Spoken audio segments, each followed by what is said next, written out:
everyone, this is David Stark from WatcherPass.com, your website for movie reviews, interviews, and recommendations. Today I'm very excited to be joined by Alexa and Stephen Kinigopoulos, who directed the all-new indie drama Fishbowl.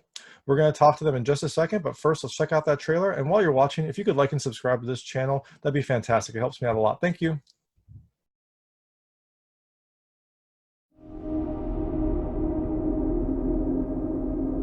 We live in Bishop County. No matter what you do, somebody knew you would. People talk in this town. Somebody saw it.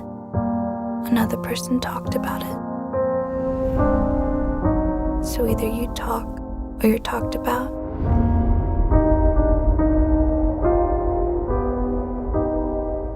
But they call this town the Fishbowl. When you climb to the top, you just slide right back down. He didn't like the way people looked at us.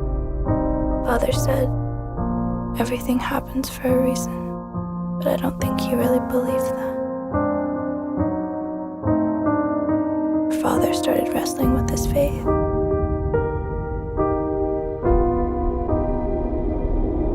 He ended up winning.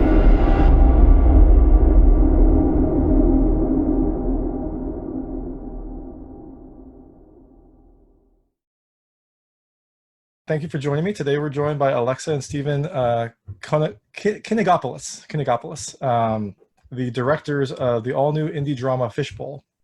It deals with teen angst, small-town angst, some religion, and it's just this wonderful little indie gem. I'm very excited to talk to them. I dressed up as Rick, the dad. Yeah. You can tell how excited I am because this is the first time I've put on a collared shirt in probably about 6 months. So let's get to talking about it. So thank you so much for joining me. Thanks, David. Yeah, of course. This film, it said it was finished in 2018, and it's being released now. So I guess what was that, journey from, getting it filmed and then finishing it and then trying to release it. Now I imagine COVID probably had some amount of effect on that, and other factors might have happened in between. We actually started 2017, so this has been a really long process. Yeah, it originally started as a photo shoot because I'm also a photographer, and then Stephen was like inspired, and along with our DP they came along because we like to just hang out together. This was in 2017, and Stephen wrote this like beautiful voiceover which is actually in the film still to this day and in the trailer. And we recorded that, and I think he just got inspired and he wrote this movie along with our buddy Piero Alberti, who's an incredible writer who writes for The Sinner, I think on FX. So this has been a long time coming. We had around 30 days of actually shooting, but it's been a long journey, and you definitely, for an indie, have to have patience, and you certainly have to have passion and persistence.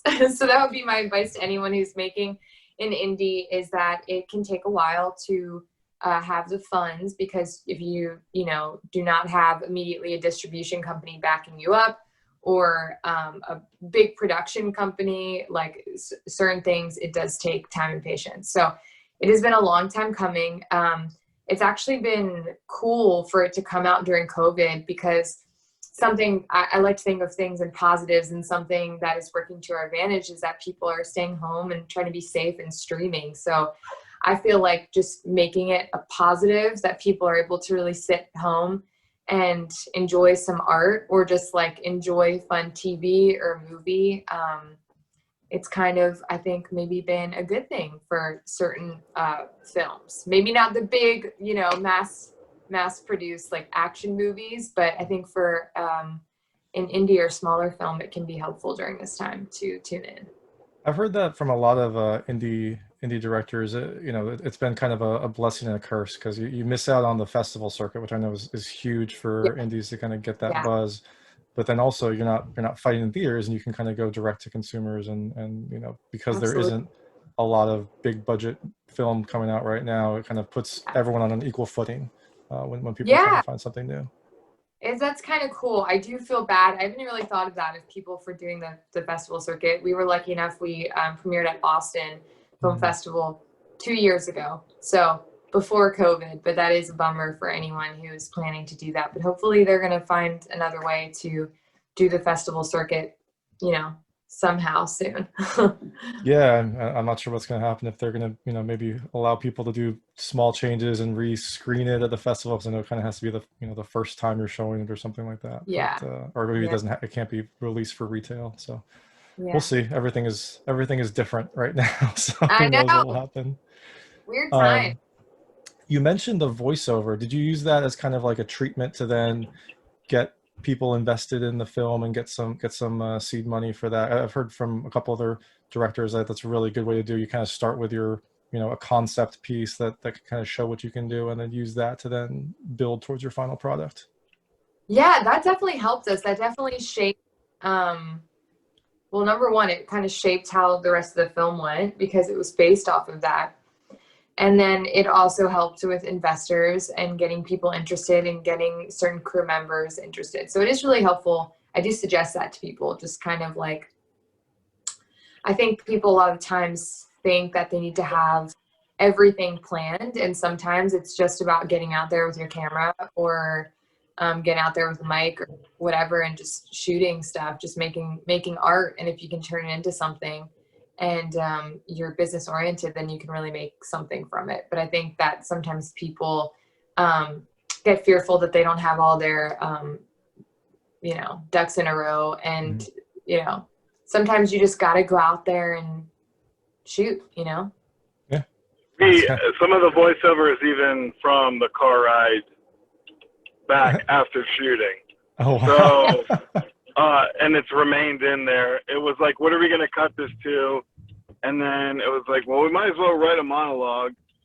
And so we ended up writing that monologue. And besides like 3 or 4 lines, it's pretty much the same. So I think that's pretty cool. And yeah, it just shows you, like, if you just do it, you never know where it's going to lead to, That's amazing that you got some voiceover in a car and that it was able to kind of make its way into a production. I mean, I had no idea. It sounded, perfect the entire time. So that's amazing. And you also mentioned you had 30 days to shoot. That's a good amount of time for an indie, I think. I mean, just from some of the timelines I've heard, it sounds like you had a good amount of time to plan everything out. Is that normal in some of your projects, or was this just kind of everything worked out for it?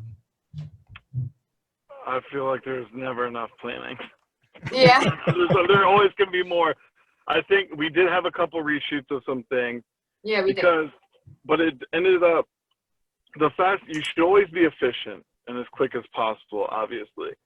But also, you want to make your day. And in that, subconsciously or even consciously, it makes you tend to rush. And I think Fincher was like, you have to get 3 shots, but the sun's going down. How do you make all 3 into 1 shot? And you end up rushing, and sometimes it's like, oh, I should have just, stayed there and got what I needed before we moved on, kind of thing. And I always think of, it was a big learning curve in that regard. Yeah, I mean, in some respects, it it kind of makes it so that you need to be efficient, but then you could also rush and maybe miss a shot that you really wanted. So it's kind of a blessing in disguise. One thing I noticed is, I think this might have been your first one, Steve. I'm not sure if this or DC Noir was your first feature, but it's at least one of your first films, and it just had this really confident style and kind of presence to it that just like instantly popped out of the film. So was that something that just kind of organically grew, or was this like a vision that you all had when you were directing? Like, some of the things I love, it felt like there was this kind of like maybe like a yellow filter on some of the scenes to kind of make them appear a little dreamlike or a little like idyllic. The sets were perfect. The clothing was, it felt very puritanical, but also, set for the right time that this movie takes place. Like, what, where did this style come from? Was it just kind of something you were envisioning when you were making it, or, I guess I'd just love to speak more about that. I think Covenant DC Noir was kind of my first. However, it was a short, so it's the anthology. So along with other short films, it makes it into a feature. So I kind of like, yes, it's my first feature, but this is like the first like 90-minute, you know, full on Alexa and I together. And while writing, I know how Alexa is with art and color theory and things like that. So it's easy. It's almost like pitching, like when writing, it's like, I know I'm pitching Alexa a softball of like aesthetically, like where it's going. Also, we talk about ideas and stuff like that. And then we balance each other's strength. Like I feel like Alexa pulls from different inspiration than I do, where I may focus a little bit more on talent and camera maybe, and Alexa gets, you know, color and, you know, art department and all those things, and together it becomes like this wholesome thing. So I just think it's a blend of best of both worlds from us when we played our strengths in that regard. And we do dabble, like Alexa will also work with talent and all that stuff. It's just like, that's where we usually like go to, you know, like yeah. And Alexa's very specific and hand chooses every piece of wardrobe. I don't care if it's an extra that is 15,000 feet away. She will walk over and make sure, even if it's out of focus, she will make sure she is wearing something that Alexa, you know, likes. That is so smart. I mean, it's always these just little touches that kind of pull everything together. If, you know, something, you might not even be able to put your finger on it, but if something doesn't feel right, you know, off in the periphery, it could, you know, affect the entire scene. So that's really smart. It's a form of storytelling. I mean, it's so funny. Like, colors really make you feel a certain way. So it's like the fact that people, I mean, I'm a little bit of a control freak and an idealist, but you know, for me, I'm like, green makes you feel sick, and like red can mean passion or danger. So it's really interesting how people don't, I mean, certain people use it to a T, like Hitchcock or M. Night, or, you know, a lot of filmmakers do that, but I'm always like blown away, David Lynch, when people don't use that. I mean, Wes Anderson uses color brilliantly, but he more does like a palette thing. So it's interesting to just kind of use color as another form of storytelling to make you feel a certain way. So we're really careful, like any music video, any movie we do, it's like, if you're using, like, no one just in the background's gonna have red unless it's like we're in just a normal environment, you know what I mean? It's like that should be on purpose, you know? Certain colors mean certain things, so it's always fun to play around with that. Yeah, and as far as camera stuff goes, like Lex and I love composition, and we love blocking and wides and letting things develop in the frame rather than like only cutting when absolutely necessary to learn maybe new information. And again, like if you're thinking the movie's called Fishbowl, so if you're wide and you just kind of leave the camera and leave it to blocking, it's just like you're peering in like that. So I think that was another layer. Yeah, no, I mean, all of those things were they don't jump out on the screen to, like, you know, trying to phrase this correctly, like they don't jump out at you, but it's something that you definitely notice, like you know, the colors, all the girls, you know, would wear kind of, for the most part, like kind of muted colors, like lighter colors, and the camera shots were just, there were some really striking ones. You know, there was one when I think, you know, two girls were about to go into the principal, and it's them on like two sides of a crucifix, and it's just like this perfectly composed shot that kind of, it gives you everything you need to know without really having to say anything, which is one of the things I really love about, you know, I love about this film, and I love about movies that can do that. You know, I hate when they feel the need to like tell the audience, you know, exactly how to feel when you can just do it some other way. Mm-hmm. Thanks, that's so cool. Oh, thank you, that is very sweet. Means a lot. And awesome. Yeah, no, thank you for making this. And you're, to your point about, you know, kind of every shot, you know, kind of composing every shot, like the first couple scenes, you're instantly kind of pulled in. It feels like a different type of movie, which was something that kind of grabbed me from the start. So I was just happy to see this. The town, where did you find this town? You know, it's so perfectly kind of rendered for this. I guess I think it's late 90s is when this is kind of set, but it's kind of this you know, it feels like it could be right out of that time period. So how did you find it? You know, did you you have to do a lot to evoke that, or maybe you just found a town that kind of was sleepy and hadn't really pushed too much into the modern era? We filmed in our hometown, pretty much. We filmed in our hometown, kind of the neighborhood across from us, and then in Frederick, which is like, maybe like 15-20 minutes away. So hometown, and then we dabbled. We Shannon, our production designer, is incredible, and so we wanted it to be period or Y2K. So the combination of the wardrobe, where we're actually from, and a little bit of art department, it wasn't really too hard to make it look like a sleep town. That's funny. I thought it was maybe like somewhere farther out. I didn't realize it was that close. Yep. Literally a minute from our house. Yeah, that's like it's like 40 minutes from me. I'll go visit it. Yeah. Bishop County is really Howard County mixed with Frederick County. So yeah. Yeah, we the house we actually shot in was like the scary house across the street that you always wondered who lived there. Mm-hmm. And like it was, I've said this before, but it really was that, like, when you were younger and on the school bus, you'd have your head leaned up against the glass looking out the window, and it was the house that you're always like, what's in there? Like with your cushioned headphones at the time, those gray puffy things. Do you remember those? And your CD player that maybe had 3 seconds of anti-skip, maybe had 10, and you could... Exactly. That was exactly it. That was exactly it. That's awesome. Yeah, no, we had a house like that too. I'd be curious to see what that house looked like on the inside, because this one looked just like a normal house. So yeah, and they were the nicest people ever. Yeah, they are people. Hey everyone, just a heads up, Stephen gets into some spoilers when he's answering the next question, so make sure to skip ahead a couple minutes if you haven't seen the film, and then come back later to watch his answer. It's some really interesting stuff, so make sure to bookmark it. All right, thank you. So this this film felt like an incredibly personal work, although I'm not sure if it was from personal experiences or just from ideas that you had that you wanted to explore. So I guess, how did you go about kind of forming the story and kind of some of the themes? Because it was you don't see a lot of movies like this made, and it was something that really spoke to me. I mean, I grew up religious, not that religious, but religious enough, and so kind of seeing some of these themes explored was really kind of interesting for me to watch. So if you could speak about that, that'd be fantastic. Yeah. Alexa and our mother's Jewish and our father's Greek Orthodox.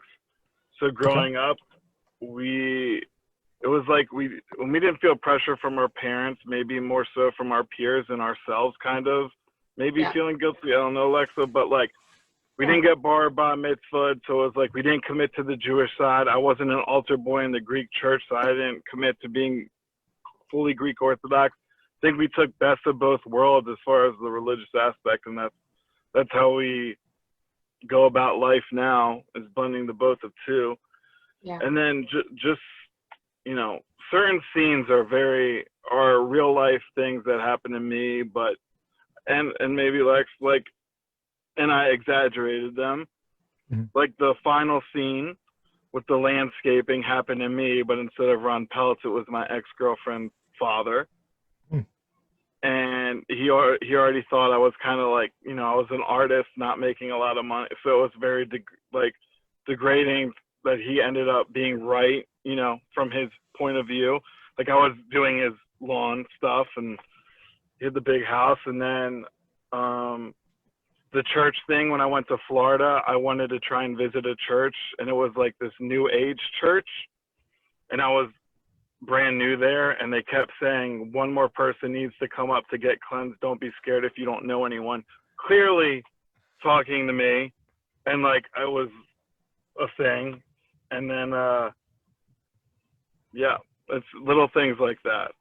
I imagine that's also where some of those looks came. That was something that was kind of striking in this film, is you've got, it's never really brought up, you've got people kind of just blatantly observing the family, and not thinking anything of it. And I imagine that might have come from your Florida experience as well. So the next question was going to be, when did you decide to direct this together? But from your explanation, it sounds like kind of a perfect symbiotic relationship. I mean, it sounds like you both, gravitated to film or, gravitated to storytelling for different reasons, and kind of together, you each play off each other's strengths. Was that, I think you've done some work together before. So is that something that, you intentionally decided to do, or was it just, because maybe you started off in the film industry together, you just kind of leaned on each other, I guess? What drew you together for this project specifically, other than maybe you both kind of have different strengths and they've melded together perfectly for this film? I think I don't know if it was like necessarily a plan. I never had a plan to be a director, and I necessarily wouldn't direct without Stephen. It's more, since I started as a photographer. Well, I actually started in the art department. That's what I did for 7 years when I lived in New Orleans. But and then on the side I was doing photography. So Stephen, I feel like, has known longer that he's a director, and I just like enjoy directing with him. So for us, it like really works, and for the project, it really works. And he's my business partner. I mean, we direct music videos together in town, and we do our own things. Like I shoot a lot of album covers, photography, and then he directs commercials and his own projects. So most of the time we work together, and then we have our kind of side projects. So that's kind of the plan from here on out. And it kind of just happened, and then it just made sense. So he's just the best business partner. And we also work with our cousin, who's we have a company called Running Bear Films, and so it's the three of us, and we work together, and it's super fun. Yeah, I think Fishbowl did solidify us as like, this is what, like, this is the business thing, and what has led to all these music videos and directing together. But yeah, just like Alex said, she, when she does her album shoots, it's not like a collaborative thing really. And then same with commercials. So. Well, I just love that, because in the film you've got these siblings who are different and have different strengths, but kind of lean on each other. And then with you all, it seems like maybe a similar relationship, less scared, but just more kind of different focuses and playing off of each other. Yes. Yeah. So speaking of the cast, I guess, where did you find them? They were all kind of so perfect in their roles, and I hadn't heard of I think pretty much anyone, to be honest. So it was kind of a breath of fresh air to just see everyone on there. So where did you assemble this cast? So Belle was a model, and originally I did the photo shoot with her. That's the one that Stephen and Levi, our DP, came along to. So Belle was like the first person. We kind of shaped it around her. And then Rick, we also had at the photo shoot, and he is a family friend and a wonderful actor, and knew our mother and George Pelicanos, and has been in the industry in Baltimore and DC for a long time. And then the rest of them we found through casting agency, and we were just blown away by Emily's audition, and Caroline Coleman, who played Jessa, and Judith Hogue, who is an amazing actress and a dear friend. She was in DC Noir. She also was in Nashville, and she's April O'Neil from the Teenage Mutant Ninja Turtles. Oh, so, awesome. Yeah, and Bill Delaney from The Wire. We had a lot of wonderful actors who were just like very seasoned, that had been through the HBO family. So just like great character actors, great actors. So we found everyone pretty fast. So that was comforting. Yeah.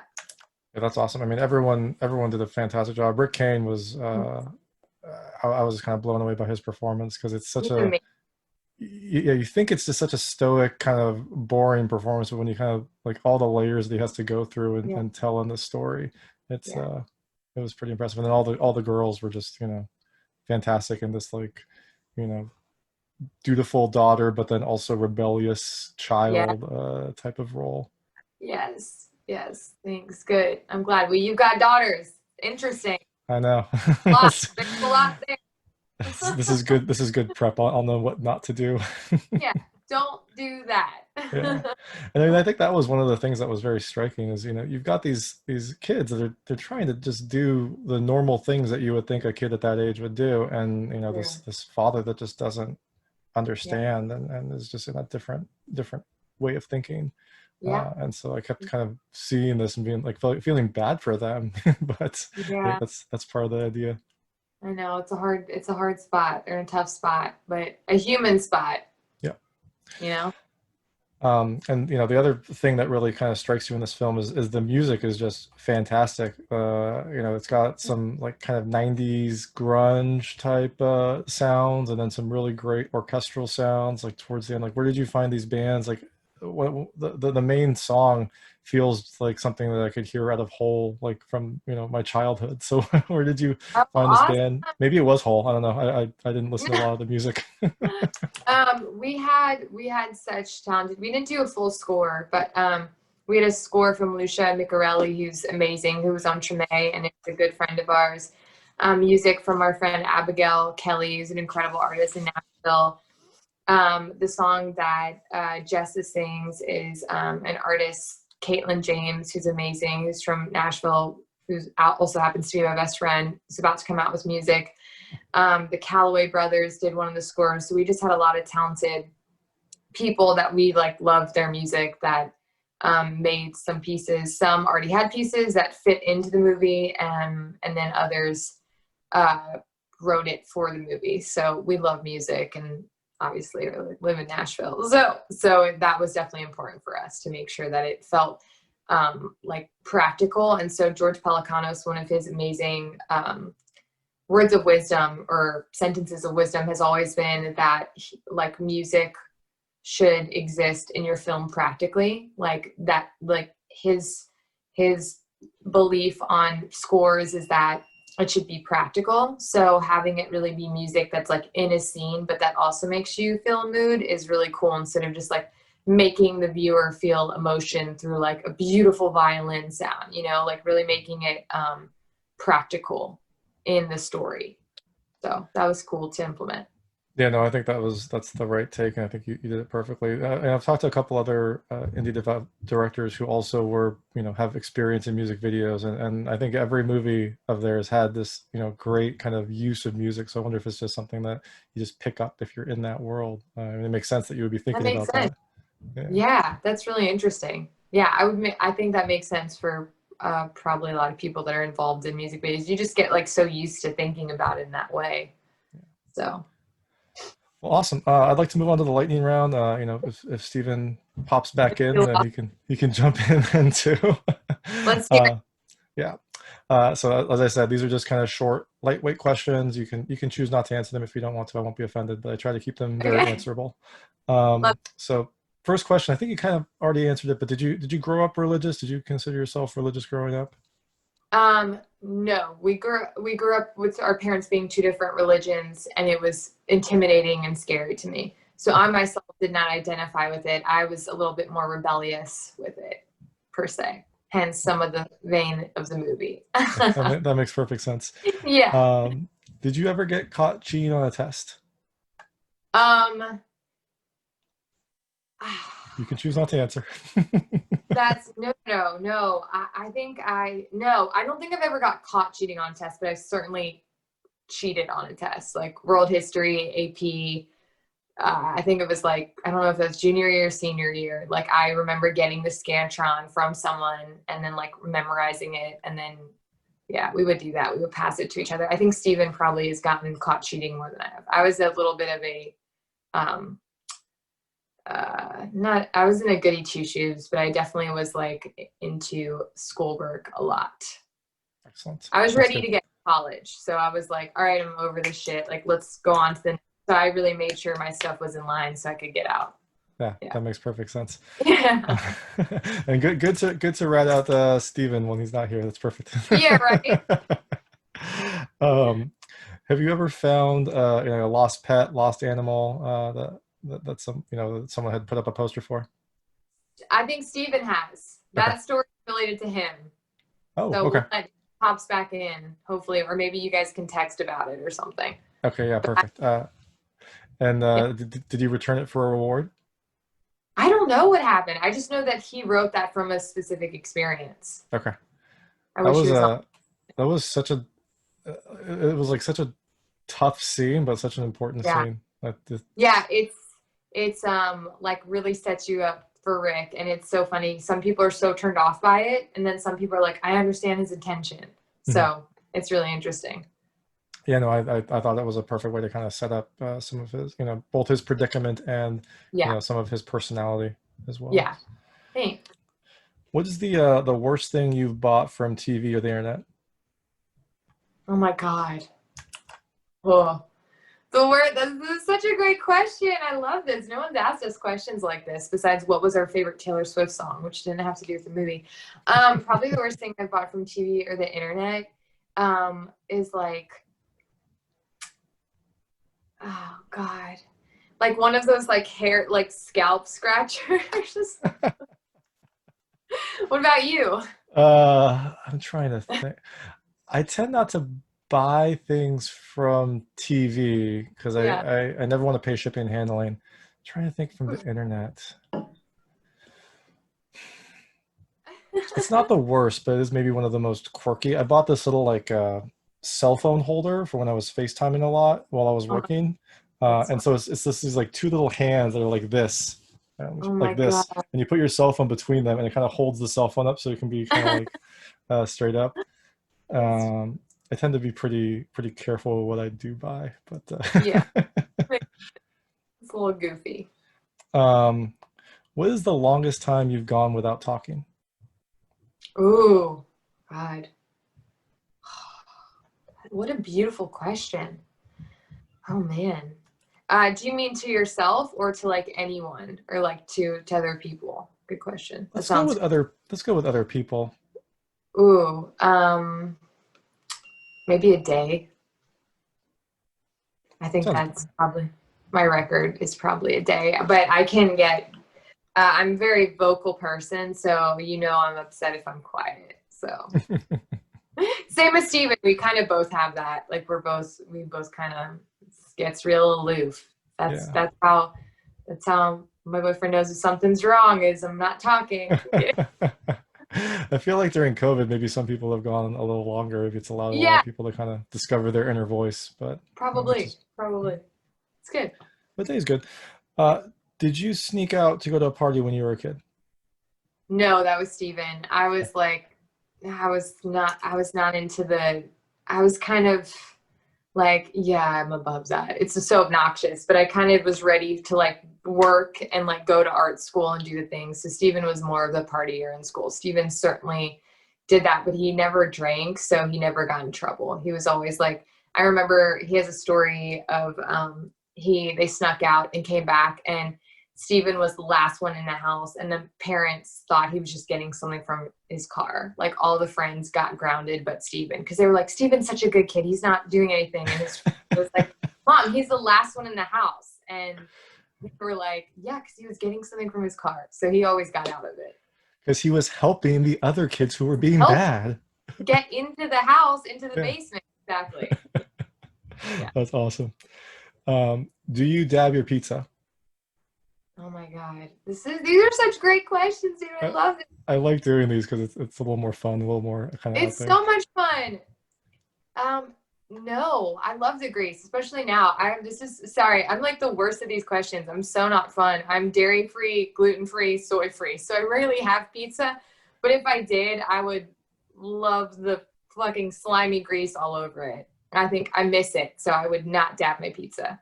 Oh, that makes sense. That makes perfect sense.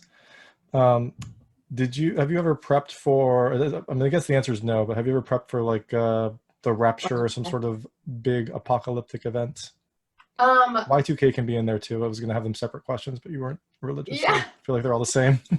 Steve and I are super into, like, even right now, we play video games, and he and his best friends do too. And so we're always like competing. We have this like ongoing thing for like 5 years of who would win in the apocalypse. So we are constantly prepping for the apocalypse. Stephen and I are always getting competitive. Like we'll send group text to friends. Okay, out of us 5, who would be dead first? That's usually is like who you would want to be in the apocalypse with you and who would be dead first, and Stephen and I are about us. Hey, welcome back. Sorry, guys. I drive to another location to hopefully get better service. No, no worries. So we're almost done with the lightning round questions. I'll ask a couple quick ones that we talked about earlier. Alexa said that the lost animal was a story that you had. The question was, have you ever found a lost animal? Oh, yeah. Did you return it for a reward? No, I did not. I kept it. And then one. I hope it was alive. Well, I mean, I tried. It passed away actually a week later in the South. Sometimes when dogs are passing away, people will just open the door and let their dogs walk out if they don't want to pay for medical bills and things of that nature. I didn't know it at the time. And then that's what happened. I also found a dying deer in the middle of the road on New Year's. And that's really where the dog came from. Got it. I picked up the deer and brought it to a cornfield and stayed with it till it passed away. And I just remember that being odd.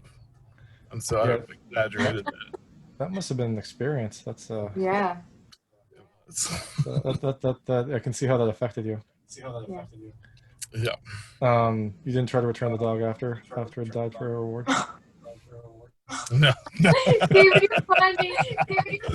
Could you imagine? I can. I saw the movie. I can imagine it perfectly. I saw it. What's the worst thing you bought from TV or the internet?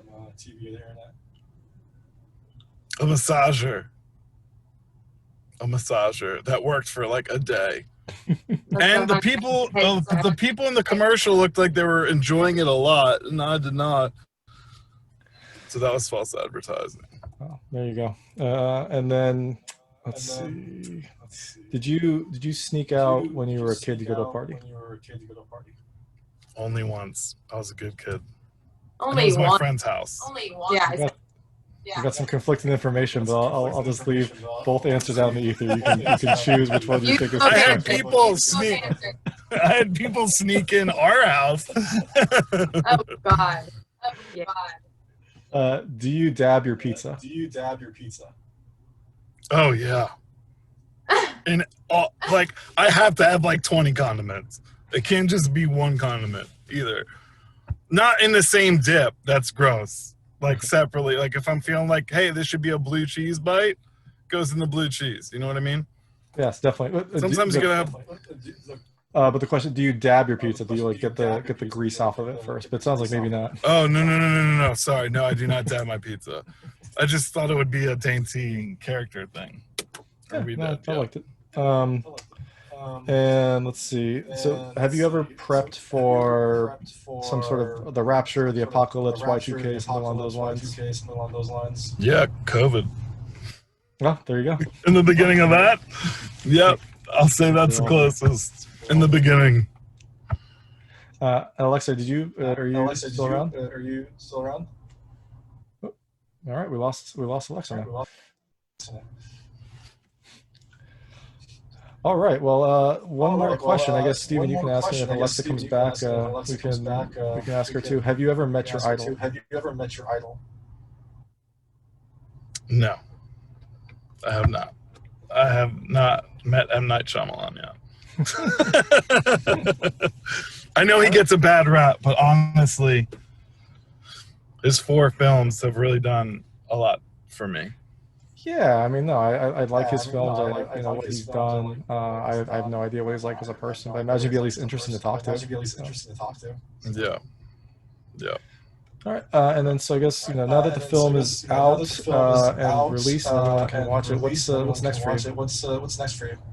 So we're in the midst of writing a missing persons thriller in a small town right now. Something like Prisoners meets Winter's Bone. So that, and we have a few music videos coming out, one for Little Big Town. And yeah, that's what we got on the books right now.